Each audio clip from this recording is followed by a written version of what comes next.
손해보고 사십시오. 마태복음 5장 38부터 42절.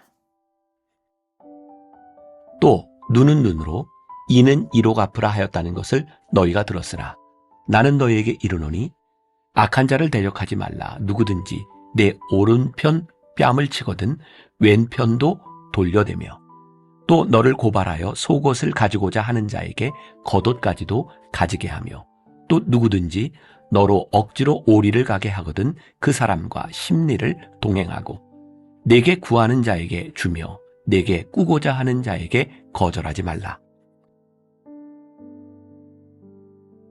눈은 눈으로 이는 이로 갚으라 하였다는 것을 너희가 들었으나, 이 말씀은 마치 받은 대로 복수하라는 내용처럼 보입니다. 그러나 이 말씀은 복수를 부추기는 내용이 아닙니다. 오히려 과잉 보복을 금지하는 사랑의 법입니다. 예수님은 이 법이 본래 의도와는 다르게 잘못 사용되는 것을 보완하기 위해 말씀하십니다. 악한 자를 대적하지 말라. 복수하지 않음이 나의 정당한 권리를 포기하는 것처럼 여겨질 수도 있습니다. 그러나 복수는 복수를 낳습니다. 예수님의 방법은 악을 악으로 갚지 말고 선으로 대항하라는 것입니다. 악은 하나님이 갚으십니다. 때로는 예수님의 법이 버겁게 느껴질 수도 있습니다. 누구든지 네 오른편 뺨을 치거든 왼편도 돌려대며 또 너를 고발하여 속옷을 가지고자 하는 자에게 겉옷까지도 가지게 하며 또 누구든지 너로 억지로 오리를 가게 하거든 그 사람과 심리를 동행하고 내게 구하는 자에게 주며 네게 꾸고자 하는 자에게 거절하지 말라. 억울한 일을 당한 것도 힘든데 그들이 원하는 것보다 더 주라고 말씀하십니다. 당연히 가져야 할 권리를 포기하라고 하십니다. 억지로 시키는 일인데도 기꺼이 하고 더해주라고 하십니다. 나를 이용하는 사람들을 거절하지 말고 너그럽게 대하라고 하십니다. 절대 손해보지 않으려는 사람들은 이 가르침은 받아들일 수 없습니다. 그럼에도 예수님은 손해보며 사는 것이 잘 사는 것이라고 말씀하십니다. 예수님의 가르침대로 사는 것은 힘듭니다. 그러나 바보같이 손해보며 사는 우리 모습을 보고 누군가는 삶이 변화될 것입니다. 세상을 바꾸는 길은 예수님의 방법대로 사는 것입니다. 나의 사랑의 범위는 어디까지입니까? 나에게 악을 행한 사람에게 선을 베풀 수 있습니까? 손해볼 것 같은 상황에서 나는 어떻게 대처합니까? 오늘은 9월 6일입니다. 손해보고 사십시오. 오늘 제목이 여러분들 마음을 굉장히 불편하게 할 수 있다는 생각이 들어요.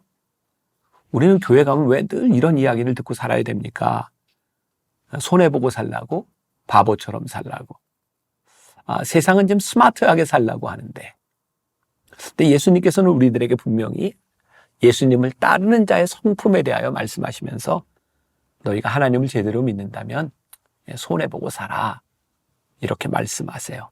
근데 저에게는 그런 믿음이 있어요. 손해보고 살면 절대로 손해보지 않습니다. 이 말이 또 이게 굉장히 어폐가 있네요. 손해보고 사는 게 옳다고 이야기하는데 손해보고 살면 절대로 손해보지 않는다고 이야기를 하니. 근데 저는 분명히 믿는 게 있어요. 절대로 손해보는 인생을 사는 것이 그리스도인들에게 손해보는 인생이 아니라는 것을. 자, 예수님께서 마태복음 5장 이하에 계속해서 산상수훈을 통하여 세상과 다른 법칙에 대하여 말씀하고 있어요. 자, 마태복음 5장 38절에 눈은 눈으로 이는 이로 갚으라 하였다는 것을 너희가 들었으나, 이 말씀은 뭐예요?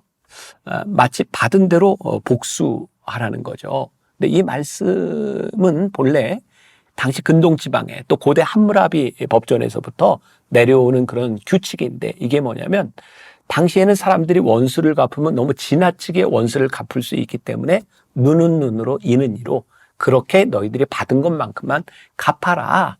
이것이 그 사회를 유지하는 질서라고 말하는 거죠. 그리고 이 법이 말하는 굉장히 중요한 것이 있는데, 과잉보복을 금지하는, 어쩌면 그 당시에는 가장 리즈너블하게 받아들일 수 있는 법인 거예요. 자, 가장 리즈너블하게. 우리들이 신앙이라는 것을 빼면 우리들의 삶에서 가장 좋은 말이 뭐냐면 리즈너블한 거예요. 우리들이 받아들일 만한 합리적인 그런 삶을 살아가라는 거죠. 그리고 그것이 현명한 삶이라고 우리들이 말하는 그런 사회 가운데서 우리들이 살고 있는 거예요. 근데 예수님은 그렇게 하지 말라는 거예요. 과잉보복하지 않지만 너희들이 이렇게 복수하는 것, 복수가 복수를 낳으니 악을 악으로 갚지 말아라. 그리고 이 모든 것을 하나님께 맡기고 너희는 좀 손해보는 인생을 좀 살아라 라고 말씀하는 거죠. 자, 보편적인 우리의 모습을 이렇게 잘 드러내는 이야기가 있어요. 지금은 우리 교인이 아니지만 멀리 이사를 갔지만 MBC 권석 PD가 그 책을 써서 저게 선물한 게 있는데 이런 제목입니다. 아이디어는 엉덩이에서 나온다. 여기에 연예계에 아주 흥미로운 이야기가 나와요. 자, 한번 그대로 한번 드려볼게요. 새 밑에 연말이 되면 방송국은 유난히 바쁘다. 연말 시상식 시즌이 시작됐기 때문이다. 고질병이란 표현이 딱 맞는다. 무엇이 잘못됐는지 어떻게 고쳐야 할지 알고 있으면서도 손대지 못하는 병이다. 어리석어 보이지만 방송국마다 시원하게 밝힐 수 없는 속사정이 있다. 이젠 공공연한 비밀이 됐지만 수상자는 자신이 상을 받는다는 사실을 확인하고서야 시상식장에 나타난다. 수상식에 대한 보안이 중요하다 해도 상 받는 사람이 없는 시상식을 만들 수는 없다. 어쩔 수 없이 애둘러 암시해 준다. 좋은 소식이 있을 거예요. 걱정 안 하셔도 돼요. 뭐 이런 식이다. 대놓고 묻지는 못하겠고 간접적으로 확인하려는 부류도 있다. 후보가 누구냐고 묻는다. 명단을 불러주면 그중에서 상 받을 것 같은 유력 후보자가 참석하느냐고 다시 물어온다. 그가 참석한다면 자기 쪽이 못 받을 거란 계산이다. 결국 경쟁 후보자가 불참한다는 말을 듣고서야 자신의 수상을 확신하고 출연을 약속한다. 그런데 시상식 당일 일이 터졌다. 배우 A가 생방송 직전까지 나타나지 않았다. 작가가 매니저에게 연락해보니 방송국 근처 공원을 차로 빙빙 돌고 있단다. 그러면서 대상 수상 여부를 알려주지 않으면 돌아가겠다고 떼쓰기 시작했다. 결국 시상식 이후에도 저랑 좋은 얼굴로 계속 볼 거예요 하고 수상을 암시해주고 방송국 안으로 끌어들였다. 그런데 또 일이 생겼다. 스튜디오에 안 나타나는 거다. 배우 B가 나타난 것에 불안을 느낀 그는 대상을 못하는 것 아니냐며 방송국 지하주차장을 배회하고 있었다. 마지막 광고가 끝나기 직전 배우 A가 드디어 스튜디오에 올라왔다. 물론 수상 사실을 확인받은 다음이다. 그리고는 대상을 공동 수상했다. 그도 이런 꼼수가 남아있으리라고는 미처 예상치 못했던 거다. 그 후로 작가와의 연락이 끊겼다고 한다. 연말 시상식에서 있을 수 있는 그런 이야기이죠. 제가 이 책을 보면서 그런 메모를 냈던 기억이 나요. 우리는 왜? 저 사람은 왜 누군가 상을 받는 것을 축하해 줄 마음이 없을까? 그리고 내가 상을 못 받으면 내가 그 자리에 있는 것이 그렇게 바보처럼 느껴지는 것일까? 참 세상이 가지고 있는 가치관들을 보면 내가 드러나지 않고 누구를 축하해 준다는 것이 참 힘들다는 생각이 들어요. 근데 어느 날 저는 하나님 앞에 그런 기도를 했던 기억이 있어요. 하나님, 제가 누군가를 축복하는 자리, 누군가를 위해서 내가 그 자리를 지켜줘야 되는 자리가 있다면 기꺼이 그 사람의 기쁨을 위하여 그 자리를 지킬 수 있는 마음을 저에게 주세요. 물론 저에게도 많은 스케줄들이 있고 시간들이 다 그렇게 충분한 것이 아니라 누군가를 축하할 수 있는 자리에 제가 모든 것을 다 갈 수 있는 것은 아니지만 또 어떤 모임에 가면 참 그런 게 있는 것 같아요. 이 정도의 위치에 있는 사람이면 이런 순서를 맡아야 되고, 그리고 어떤 모임에 가면 특히 정치인들에게서 느끼는 건데 자기 행사를 딱 마치고 나면 바로바로 사라지는 그런 사람들을 봐요. 물론 중요한 일이 있을 수도 있겠죠. 그런데 자기 순서를 하고 남의 순서의 자리를 지키고 있으면 뭔가 하찮게 느껴지는 것처럼 그런 생각 때문에 자리를 뜨는 사람도 있는 것 같아요. 근데 어느 날 저에게 들었던 생각이에요. 하나님, 제 시간을 손해보고, 아니, 제가 드러나지 않아도 누군가를 기쁘게 해주고 드러낼 수 있는 자리를 지킬 수 있는 것, 하나님, 그것이 저에게 큰 기쁨이 되었으면 좋겠습니다. 제가 목사기 때문에 저만 이런 기도를 해야 되는 걸까요?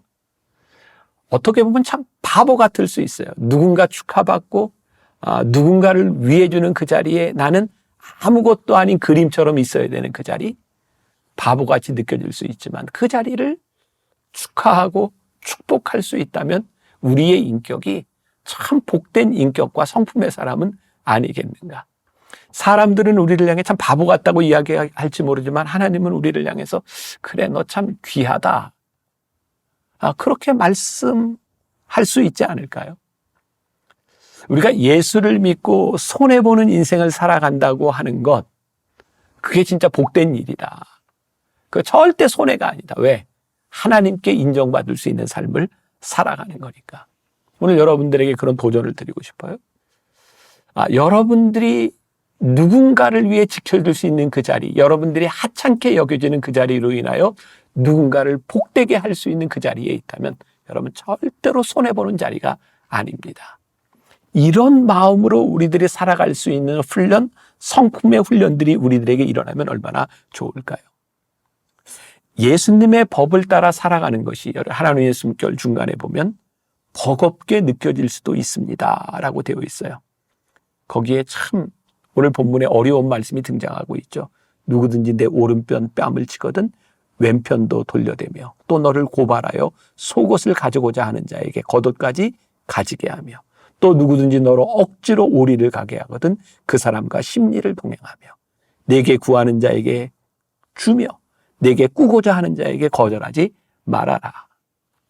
예수님의 법을 따라 살아가는 것 버겁게 느껴질 때가 분명히 있어요. 근데 우리 주님이 우리들에게 하시는 명령이 뭐예요? 그렇게 살아보아라 라는 거예요. 세상은 절대로 손해보지 않으려고 그렇게 살아가는데 너희는 한번 그렇게 살아보아라. 좀 바보같이 살아보아라. 그리고 너희들이 진짜 바보처럼 너희들이 진짜 손해보고 살면 너희로 인하여 이 세상의 명과 변화가 일어나게 될 것이다. 우리 그리스도인들에게 가장 큰 영향력이 뭘까요? 제가 소금에 대한 이야기를 하면서 소금의 가장 중요한 역할 중에 하나가 영적 갈증을 유발하는 것이라고 이야기를 했어요. 변화의 시작은 갈증에서부터 시작되는 것이죠. 우리들이 손해보고 살면, 우리 좀 바보처럼 살면 누군가의 인생의 변화를 만들어낼 수 있는 인생을 살아갈 수 있는 것이죠. 오늘 여러분들에게 그런 도전을 드리고 싶습니다. 누군가를 위해서 여러분들이 손해보는 그 자리에 누군가를 위해서 내가 버겁게 느껴지는 그 일을 할 수 있는 것. 그래서 영적 갈증을 유발해낼 수 있는 그런 하루가 될 수 있기를 주님의 이름으로 간절히 축원합니다. 기도하겠습니다. 우리 주님께서 오늘도 우리들에게 참 힘겨운 것을 명령하고 계십니다. 그런데 하나님을 믿는 우리들이기에, 말씀을 따라가는 우리들이기에 그 말씀에 순종해 보려 합니다. 손해보는 인생을 살아라. 근데 그 인생이 결코 손해보는 인생이 아니라는 것, 우리들이 그 믿음을 가지고 살아갑니다. 누군가를 축복하는 그 자리에 기꺼이 서 있게 하여 주옵시고, 누군가를 위하는 그 자리에 기꺼이 서 있는 우리 오늘 하루 되게 하여 주옵소서. 예수님의 이름으로 기도했습니다. 아멘.